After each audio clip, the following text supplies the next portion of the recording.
교회 소식 함께 나누기에 앞서서 우리 이제 10월 오늘 첫날인데요.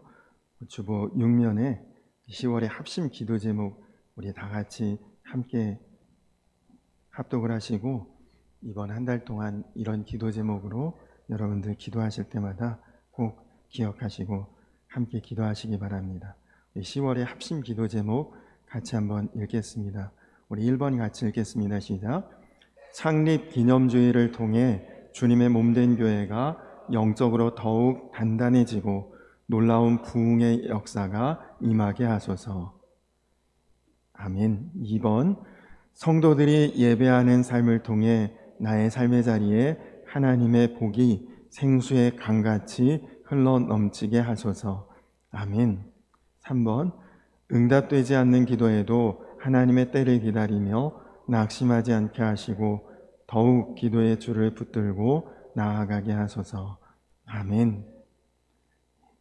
우리 10월 한 달 동안에는 여러분들 기도하실 때 이런 기도 제목을 꼭 잊지 않고 함께 기도하실 때 기도하시면 좋겠습니다.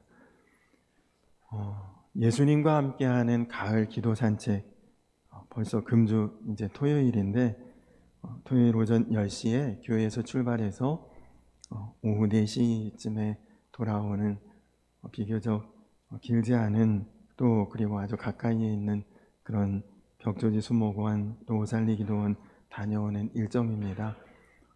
여러분들 우리 온 교우들이 다 같이 모여서 함께 교제할 수 있는 기회가 흔치가 않아서 조금 짧은 시간이지만 그래도 이런 기회에 함께 만나고 어울리고 또 그냥 교제하는 게 아니라 기도하는 가운데 또 영적으로도 함께 이렇게 좋은 시간을 갖기 위해 마련한 시간인데 그냥 관심 없고 또 안 하겠다, 참석 안 하겠다 이런 생각 갖지 마시고 조금 다른 행사, 다른 일들을 뒤로 하고 그냥 뭐 어떤 참가비도 없고요. 무슨 다른 비용 전혀 없이 참석만 하시면 됩니다. 여러분들 오셔서 같이 하루 잠깐 이렇게 바람 쐬고 교제하고 즐겁게 지내면서 또 은혜도 받는 그런 일정으로 지내도록 하겠습니다. 근데 이제 차량 준비라든지 식사 예약이라든지 이런 것들 미리 이제 준비를 해야 되기 때문에 목요일 저녁 시간까지는 속장님들 통해서 참석한다 못한다 결정을 해서 알려주시고 속장님들이 그 내용을 저에게 전달해 주시면 거기에 맞도록 이제 준비를 하도록 하겠습니다. 10월 6일 금주 금요일 밤 9시에는 한 달에 한 번 있는 금요 성령 기도의 시간입니다. 요즘에는 정말 이제 아침 저녁은 참 날씨가 선선하고 좋습니다. 기도하기에도 아주 좋은 계절인데 여러분들도 이제 다시 기도를 회복하시고 붙들고 또 기도하는 가운데 또 응답받는 그런 귀한 열매를 또 거두시기 바랍니다. 저는 10월 1일 오늘 저녁부터 10월 5일 목요일 새벽까지 필리핀 클락이라고 하는 지역의 선교지를 방문을 하게 됩니다. 사실 이 일정은 제가 전에 교육선도사로 잠깐 사역을 했던 부천에 있는 교회의 40주년 선교 기념 이제 행사로 이제 진행을 하는데 감사하게도 저를 또 기억해 주시고 모든 선교 진행 사항 일체를 교회에서 이제 부담을 해 주셔서 까띠푸난 교회를 비롯해서 하루에 2교회씩 오전 오후에 이렇게 방문하는 일정으로 저하고 또 저희 사모가 함께 참여하게 되었습니다. 안전한 일정이 될 수 있도록 여러분들 기도해 주시고 이 기간에 새벽 예배, 수요 예배는 장로님들께서 인도해 주시도록 하겠습니다. 10월 14일 토요일 오전 9시부터 오후 4시 30분에는 우리 양주 문화예술회관에서 양주 지방 우리 양주 지역의 37개 감리교회 전 교인들이 참석하는 연합체육대회가 있습니다. 우리 성도님들도 많이 참석하시고 특별히 이 행사가 우리 양주지방 사회평신도부 주관으로 진행되고 사회평신도 총무가 김은필 장로님이시니까 여러분들께서도 이날도 많이들 참석하셔서 같이 즐겁고 또 아주 화기애애한 교제로 함께 하시면 좋겠습니다. 또 아마 우리 지역에서는 우리 교회와 가장 가까이 있는 감리교회가 아닐까 싶은데요. 네, 경신교회가 코로나 중에 성전을 봉헌을 했는데 봉헌 예배를 미처 드리지 못해서 10월 7일 토요일 오후 4시에 이제 교회 봉헌 예배를 드린다고 합니다. 여러분들도 시간이 되시는 분들은 많이 가셔서 축하해 주시기 바랍니다. 또 우리 교우 중에 김진범 형제, 우리 김익기 장로님, 이미경 권사님 아들 진범 형제가 벌써 군 생활을 은혜롭게 안전하게 건강하게 잘 마무리하고 제대를 해서 우리와 함께 신앙생활을 다시 이렇게 할 수 있게 돼서 너무너무 감사하고 여러분들께서도 우리 진범 형제를 환영해 주시고 또 축복해 주시기 바랍니다. 또 교회 마당에 차량을 많이 이제 주차를 우리가 하는데 우리 쉼터 옆쪽에 벤치가 이렇게 3개 정도 있는데 그 벤치 앞쪽까지는 좀 가급적이면 주차를 그쪽은 좀 비워두시면 우리가 그쪽에서도 활동도 하고 또 체육 활동도 하고 또 이제 가을이라 낙엽도 떨어지고 그래서 경치가 좋은데 거기서 좀 이렇게 교제할 수 있도록 그 뒤편으로 주로 주차를 해주시면 감사하겠습니다. 우리 이 시간에는 인내속 나오셔서 특별 찬송 하시겠습니다.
아멘. 너무 아주 귀하고 아름답고 훌륭하고 참 보배로운 찬양 우리 인내속 감사드립니다. 우리 다시 한번 박수로 축복할까요? 네, 감사합니다. 오늘 함께 은혜 나누실 하나님의 말씀 보도록 하겠습니다. 우리 함께 보실 하나님의 말씀은 구약성경 에스겔서 37장 1절에서 10절까지 말씀입니다.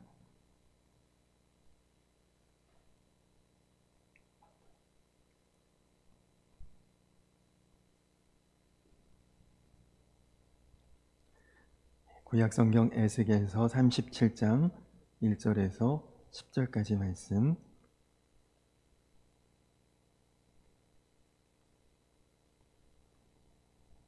이 말씀을 저하고 여러분들 한 절씩 교독하도록 하겠습니다. 여호와께서 권능으로 내게 임재하시고 그의 영으로 나를 데리고 가서 골짜기 가운데 두셨는데 거기 뼈가 가득하더라.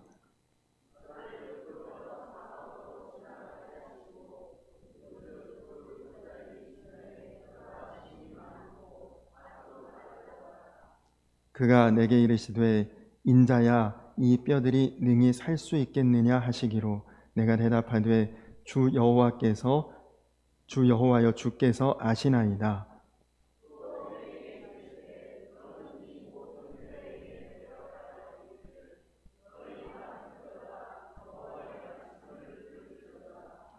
주 여호와께서 이 뼈들에게 이같이 말씀하시기를 내가 생기를 너희에게 들어가게 하리니 너희가 살아나리라.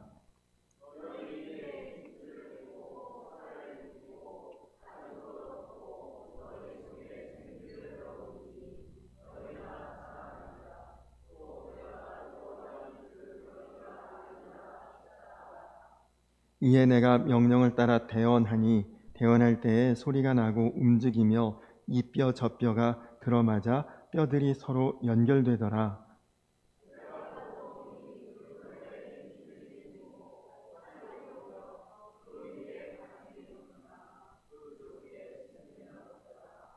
또 내게 이르시되 인자야 너는 생기를 향하여 대언하라. 생기에게 대언하여 이르기를 주 여호와께서 이같이 말씀하시기를 생기야 사방에서부터 와서 이 죽음을 당한 자에게 불어서 살아나게 하라 하셨다 하라.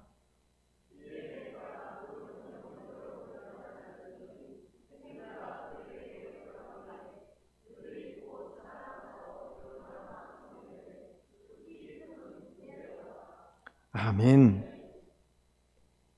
할렐루야. 우리 성도님들 명절 잘 보내시고 이렇게 안전하고 또 건강하고 좋은 모습으로 다시 뵙게 되어 반갑고 감사합니다. 기도했던 것처럼 고향을 다녀오시든 먼 거리를 왕래하시든 안전하게 다들 지내신 것 같고 또 이제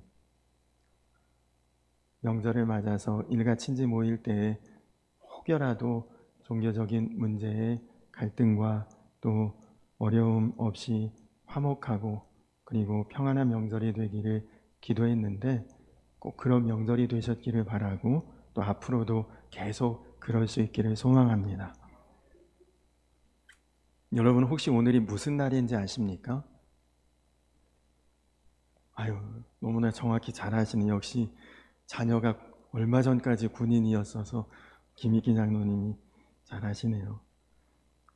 오늘이 일부 예배 때 여쭤봤더니 연휴 마지막 날이다 그렇게 이야기하시는 분들도 있던데 오늘이 건군 75주년이 되는 국군의 날이라고 합니다. 사실 저도 과거에 국군의 날이 공휴일일 때는 국군의 날이구나 이렇게 기억도 하고 잘 알았는데 공휴일이 아닌 이제 그렇게 되고 나서는 국군의 날은 별 의미 없고 생각 없이 지나치곤 한 것 같습니다.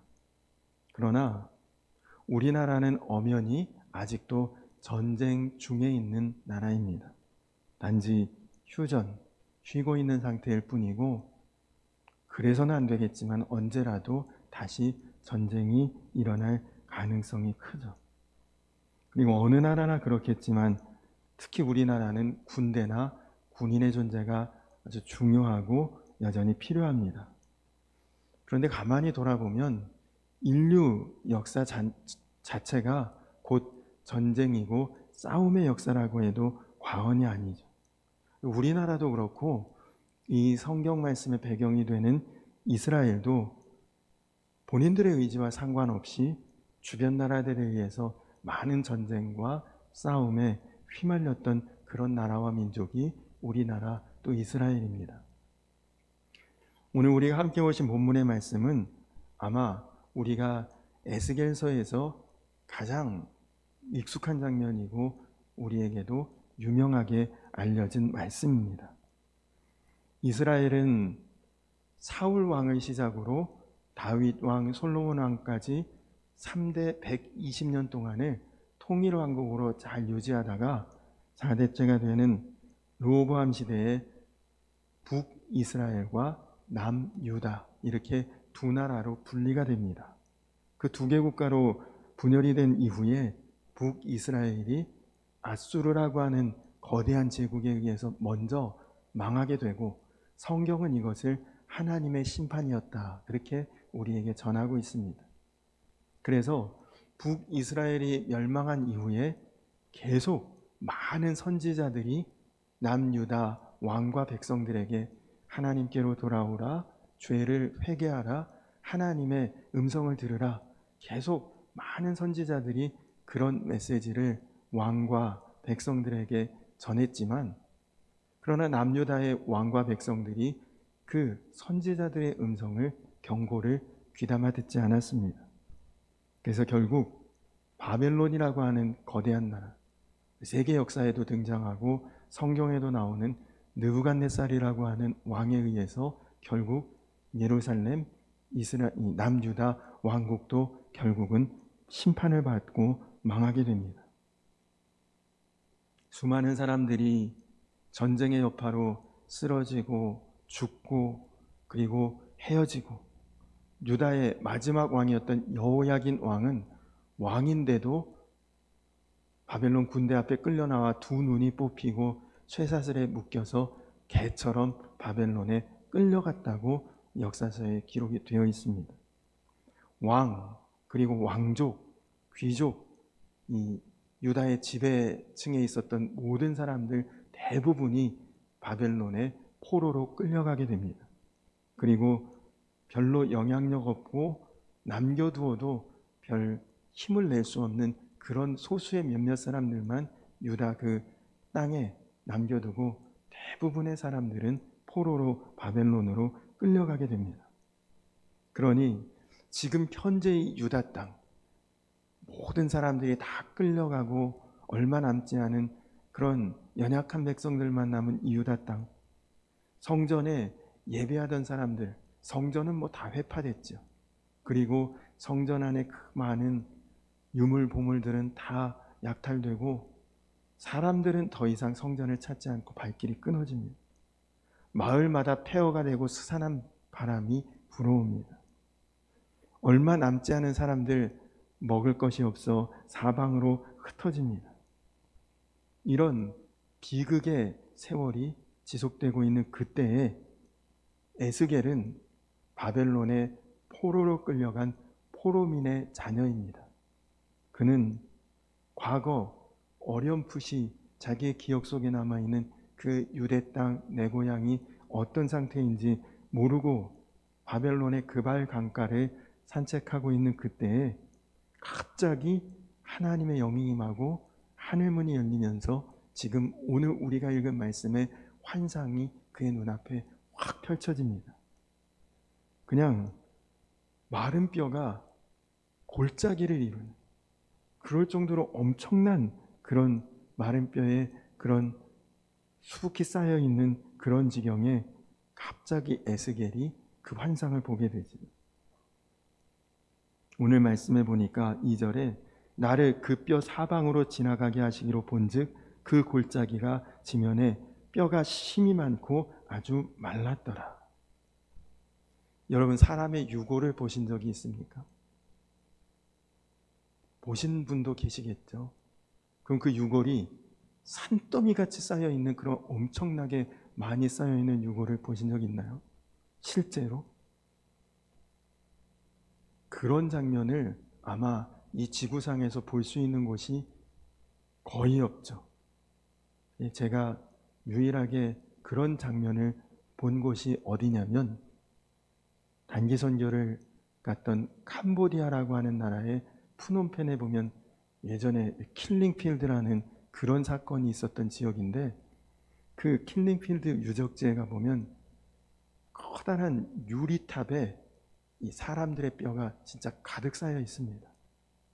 과거 이제 그 킬링필드 사건이 있었던 곳에 발굴하면서 수없는 그 뼈들이 나오는데, 그냥 묻지 않고 우리가 이 사건을 잊지 않고 후대까지 기억해야 된다. 그래서 그 뼈를 다 그냥 그 유리탑 안에 다 볼 수 있도록 그 안에 가득히 모아놓은 것을 봤습니다.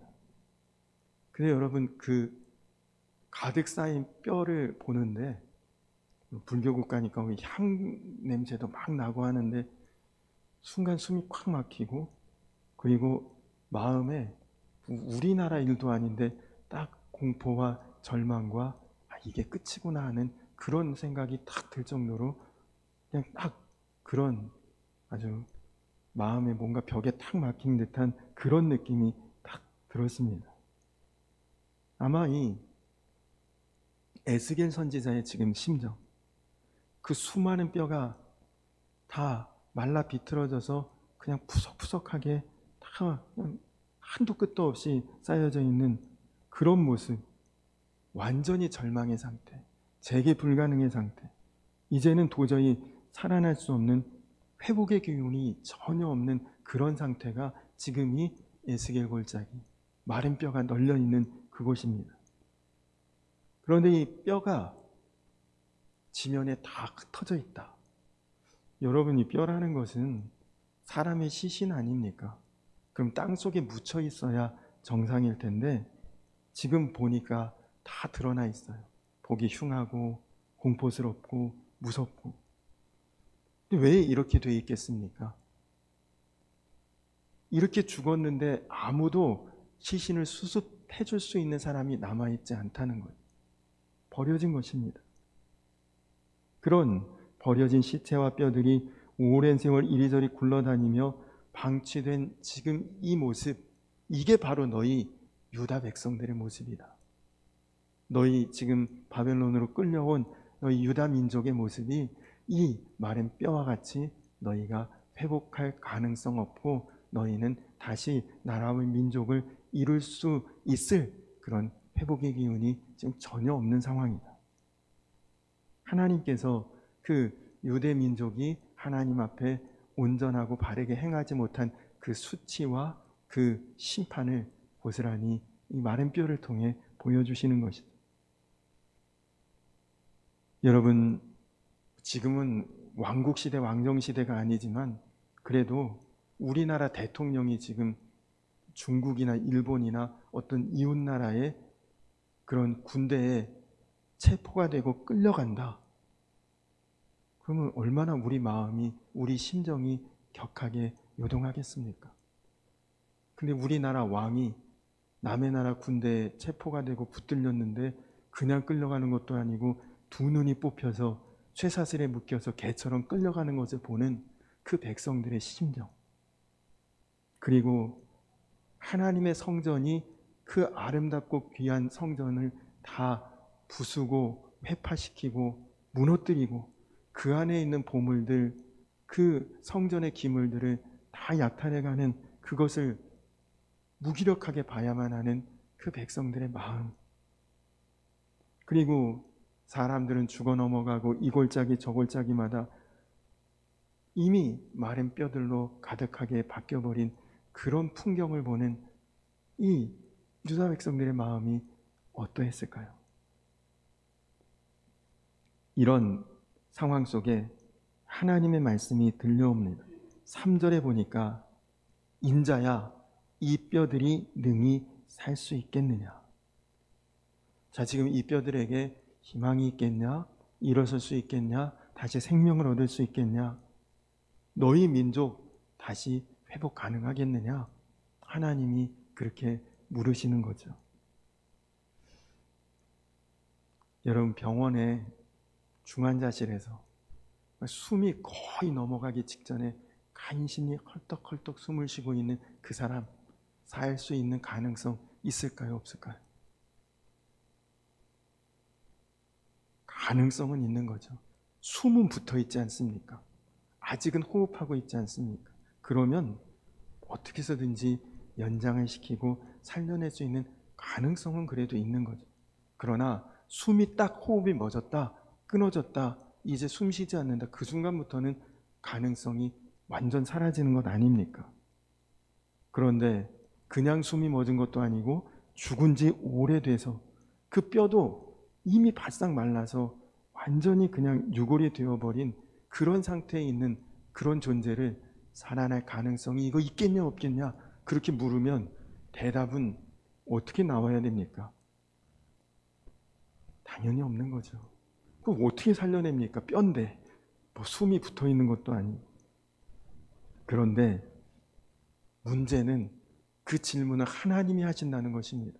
하나님이 이거 살겠냐 못 살겠느냐 하나님이 질문하시는데 안 된다고 할 수도 없고 된다고 하자니 불가능할 것 같고, 이 에스겔이 참 지혜로웠던 것 같아요. 주께서 아시나이다. 하나님이 아시죠. 하나님이 원하시면 될 것이고 하나님이 아니라 하시면 안 될 것입니다. 이런 의미죠. 그래서 5절과 6절 말씀을 보니까 주 여호와께서 이 뼈들에게 이같이 말씀하시기를 내가 생기를 너희에게 들어가게 하리니 너희가 살아나리라. 너희 위에 힘줄을 두고 살을 입히고 가죽을 덮고 너희 속에 생기를 넣으리니 너희가 살아나리라. 또 내가 여호와인 줄 너희가 알리라 하셨다 하라. 아멘. 여러분, 제가 이전에 사역했던 지역이 성남인데 그 성남에 저희 교회에서 제가 사역했던 교회에서 10분 거리에 화장장이 있었거든요. 그냥 명칭은 어감상 화장장이라고 하면 안 좋으니까 영생원이라고 그렇게 명칭은 되어 있지만 화장터입니다. 희신 가서 거기서 다 태우고 그 유골 이렇게 분재하고 그러는 곳이었거든요. 근데 여러분, 제가 그 화장장에 가가지고 뼈들아 일어나라, 다시 살아나라 그렇게 만약에 외친다, 그러면 저는 바로 정신병원으로 아마 끌려가게 될 것입니다. 그 제정신인 사람이 그렇게 할 수가 있겠습니까? 하나님께서 저에게 만약에 그렇게 그 화장터에 가서 그렇게 한번 하라고 그래도 제가 순종할 수 있을까? 하나님 말씀이니까 하긴 하겠지만 마음이 굉장히 답답하고 어려웠을 텐데, 오늘 이 에스겔 선지자 보십시오. 하나님이 그 뼈들에게 일어나서 군대가 되게 하라고, 네가 나 대신 대언하라, 네가 대신 말해라, 그렇게 하나님이 명령을 하십니다. 그랬더니 에스겔 선지자가 순종했어요. 그대로 9절과 10절에 보니까 그가 하나님이 하라는 말씀대로 그렇게 대언을 했고, 그 말씀대로 사방에서 생기가 불어와서 마른 뼈들이 살아나고, 그리고 살이 입히고 근육이 덮여서 지극히 큰 군대가 되었다. 이게 지금 오늘 우리에게 전하는 말씀입니다. 전에 분당의 차병원 원장이셨던 이병욱 장로님 간증을 들은 적이 있습니다. 이 이병욱 장로님이 의사도 병원장 될 정도니까 훌륭한 의사시죠. 근데 그분이 자기가 의사 된 것이 그렇게 후회스러울 때가 있다고 합니다. 언제냐? 환자, 보호자, 가족에게 환자의 상태에 대해서 희망 없습니다. 장례 준비하십시오. 저와 병원에서 더 이상은 해드릴 것이 없습니다. 이 말할 때가 제일 의사가 된 것이 후회스럽다고 합니다. 사실은 그런 말을 하기 직전까지 얼마나 마음의 번뇌와 고민과 수도 없이 이 말을 어떻게 하지? 자기가 장로인데도 술에라도 취해서 말하고 싶을 정도로 그렇게 고통스럽다고 합니다. 내가 왜 의사가 되었을까? 그런데 아무리 어려운 수술이라도 가능성이 조금이라도 있다. 살릴 수 있는 희망이 수술을 통해 어느 정도 보인다. 그럴 때면 환자 가족들 앞에서 한번 해보죠. 살릴 수 있을 것 같습니다. 희망적입니다. 이 말을 할 수 있을 때는 정말 하나님 앞에 저절로 감사 기도가 나온다. 그런 이야기를 하신 적이 있습니다. 근데 여러분, 우리 기독교는 무슨 종교입니까? 기독교는 말씀의 종교죠. 아무것도 없는 흑암과 어둠, 전혀 없는 무의 상태에서 하나님이 말씀하셔서 여러분 이 세상, 천지, 우주, 만물이 하나님 말씀하신 그대로 다 되어진 것 아닙니까? 창세기 1장은 말씀하시니 그대로 되었더라. 이게 창세기 1장이잖아요. 하나님 말씀에 능력이 있음을 믿고 하나님 말씀대로 이루어진 것을 우리가 실제로 이렇게 누리며 사는 이것이 우리 기독교의 믿음 아니겠습니까? 아무것도 없는 가운데서 온 세상을 만드신 분이 우리 하나님이십니다. 죽은 자를 살려내시는 그런 분이 하나님이시고요. 마른 뼈와 같은 그런 절망에서도 생기를 불어넣고 분대를 만드시는 분이 하나님이신 줄로 믿으시기 바랍니다. 여러분의 삶이 지금 마른 뼈와 같고 혹은 칠흑같이 어둡고 절망적인 순간에 있을지라도 하나님은 말씀 한마디면 여러분을 생기 있게 하시고 생명 있게 하시고 회복되게 하시고 그리고 선한 역사로 일으키실 하나님이신 것을 믿으시기 바랍니다. 서울에 삼일교회라고 하는 교회가 있습니다. 이전에 아주 젊은이 사역으로 크게 부흥했었고 한국교회에 아주 영향력이 있었던 그런 교회였는데 지금은 이제 그때 목사님이셨던 전병욱 목사님 후임으로 송태근 목사님이라는 분이 부임하셔서 교회를 섬기고 계신데 그 송태근 목사님의 간증을 듣고 마음에 큰 은혜를 받은 적이 있습니다. 이 송태근 목사님이 신학교를 다닐 때였는데 집이 너무 어렵고 지방이었고 근데 이제 그 신학교는 서울에 있으니까 서울로 올라와서 학교를 다니는데 먹을 것 없고 잘 곳 없고 정말 서울에는 뭐 친척 한 사람도 없고 너무너무 힘들었대요, 공부하기가. 근데 학교 그 구직 광고란에 보니까 용산의 어느 장애인 교회에서 사찰 구함 이렇게 써 있더랍니다. 근데 그 광고를 보고 여러분 신학생이면 전도사를 해야지 누가 사찰을 하겠습니까? 근데 너무 지금 형편이 답답하고 어렵고 급하니까 사찰 그 광고를 보고 장애인 교회를 찾아갔더니 재원은 주고 먹을 것도 제공해 주지만 사례는 줄 수 없다.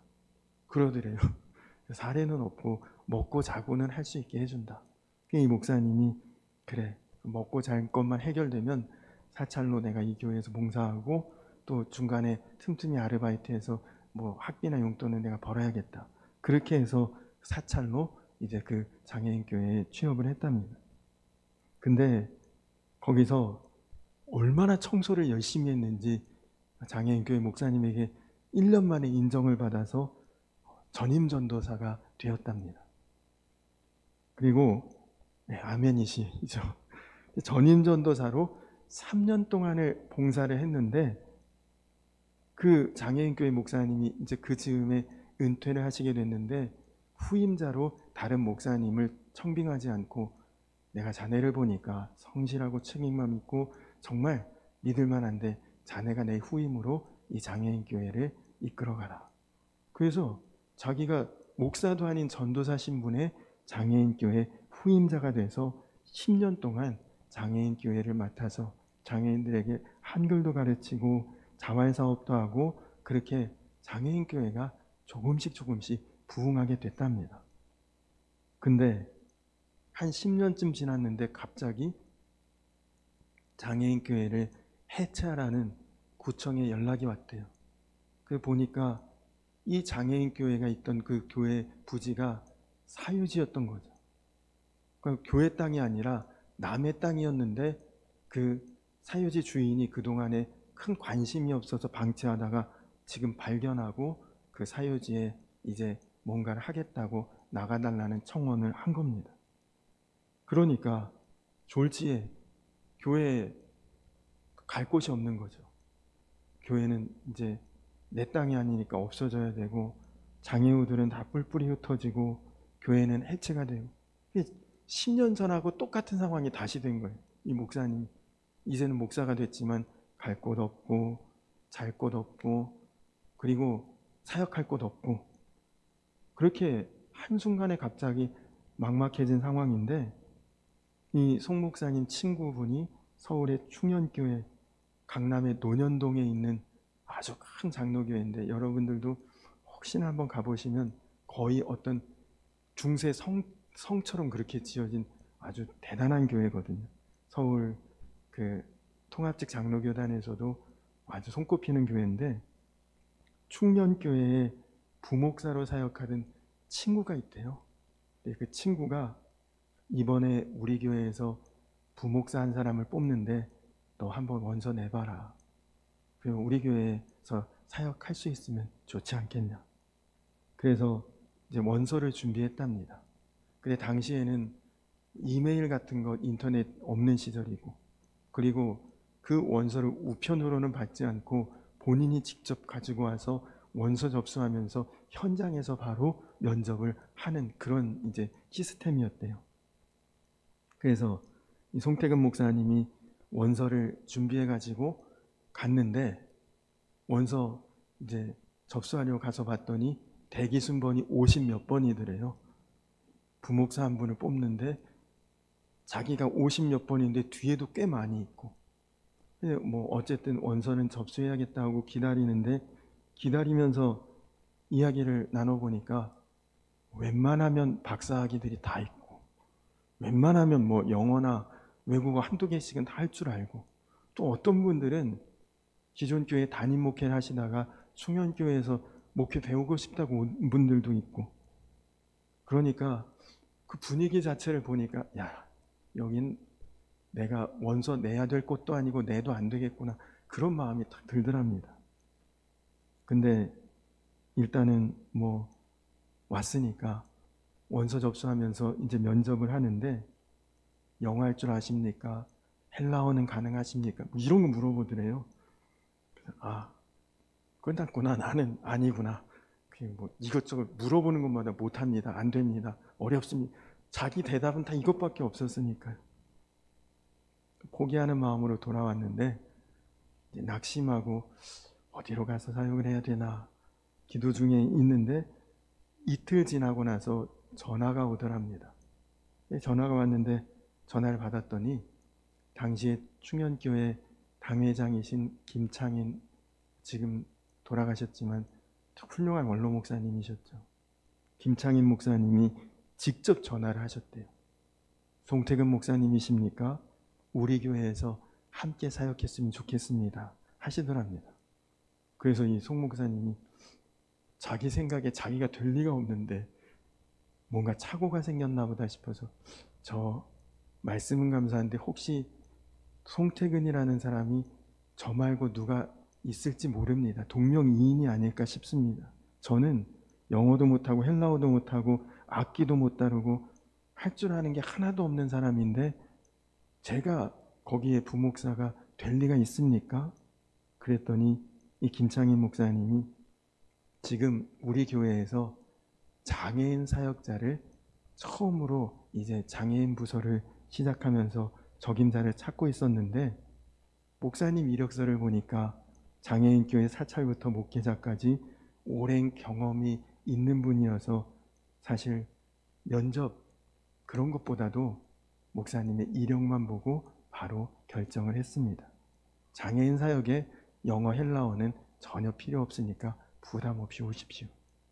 그래서 자기가 충현교회에서 부목사로 사역을 하게 된 그 간증을 하셨습니다. 송태근 목사님은 자기에게 재능이 있었고 능력이 있었고 물질이 넉넉했다면 아마 장애인 교회에서 사역할 이유가 없었을 것입니다.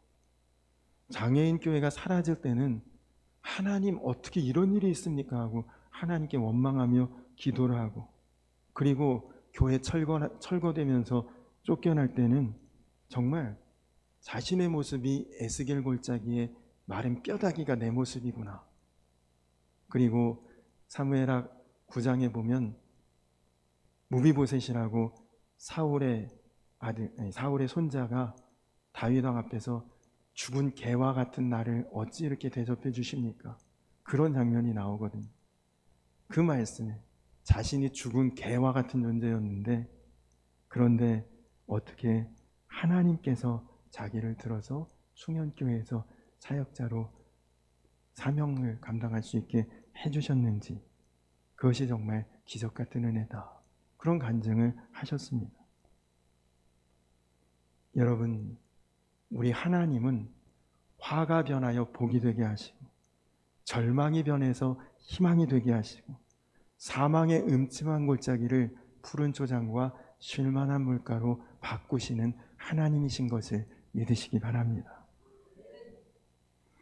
에스겔 골짜기의 마른 뼈다귀도 강한 군대가 되게 하는 것, 그것이 하나님의 섭리입니다. 오늘 이 에스겔 골짜기의 마른 뼈다귀와 같은 그런 인생 중에 있고 삶의 환경 중에 혹여라도 있으신 분, 하나님께서 반드시 강한 군대로 여러분을 회복시켜 주실 줄로 믿습니다. 여러분, 오늘 말씀을 보면 그냥 군인 한 명으로 하나님이 회복시키신 것이 아니라 군대가 되게 하셨다고 했습니다.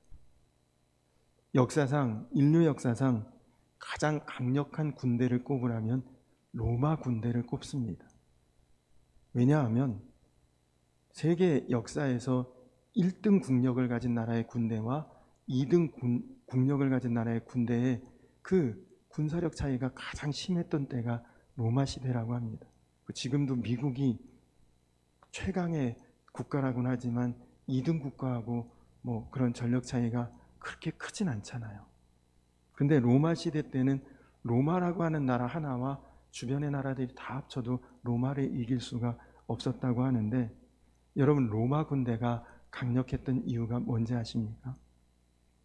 로마 군대의 그 전술에 있는데 어떤 전술이었냐면, 로마 군대는 무조건 방패를 앞에다 탁 세우고 그 방패에 틈과 틈이 없도록 방패가 쫙 붙습니다. 그럼 그 방패 뒤에는 군인들이 그 방패를 다 이렇게 지지하고 서 있는데, 그 군인들 어깨와 어깨가 서로 이렇게 맞닿아 있다고 합니다. 한 명이 무너지면 다 지는 것이고 한 명이 버티면 다 승리하는 것이다. 그게 군대라는 거죠. 우리 교회가 주 안에서 바로 이런 군대가 되기를 간절히 소원합니다. 여러분, 각자 한 사람 한 사람이 그렇게 이기고 승리하는 것이 아니라 우리 교회가, 우리 성도님들이 한 마음 한 모습 한 뜻 되어서 우리가 그리스도의 군대로 주의 일을 이루어가고 승리해가는 그런 그리스도의 군대가 되기를 간절히 축원합니다. 여러분의 삶에 두려움이 있습니까? 찬송가 가사처럼 두려움이 변해서 기도가 될 수 있고, 전날의 한숨이 변해서 내 노래가 되게 하시고, 슬픔의 눈물이 기쁨의 웃음이 되고, 근심 염려가 변해서 주의 축복과 은혜 가운데 살아갈 수 있는, 그래서 혹시라도 마른 뼈와 같고 죽은 개와 같을지라도 여러분들의 장래가 복되고 충만하고 넉넉하고 풍성한 에스겔의 군대처럼 바뀌는 그런 반전과 역전의 군대와 같은 삶이 되시는 저와 우리 성도님들 되시기를 주님의 이름으로 간절히 축원합니다. 우리 이 시간 다 자리에서 일어서서 주님의 영광 나타나셨네, 우리 이 찬양 한번 힘차게 같이 찬양하시면서 준비하신 예물 봉헌하시고 함께 기도하고 예배를 마치도록 하겠습니다.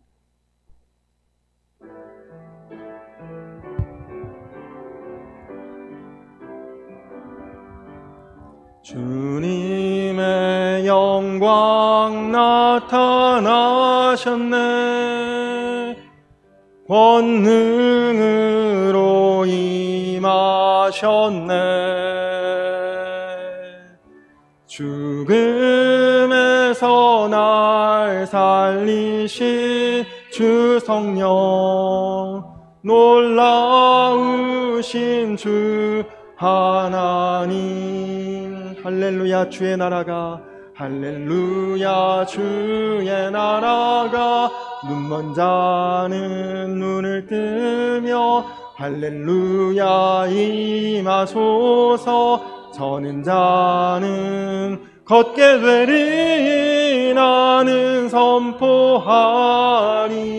만왕의 왕 예수, 주의 나라 임하시네. 한 번 더 찬양할까요? 주님의 영광, 주님의 영광 나타나셨네.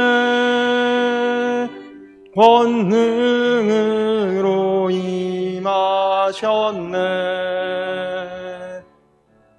죽음에서 날 살리신 주 성령, 놀라우신 주 하나님.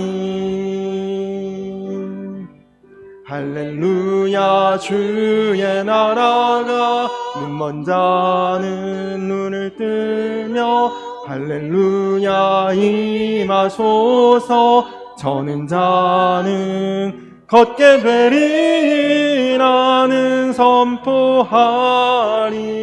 만왕의 왕 예수, 주의 나라 임하시.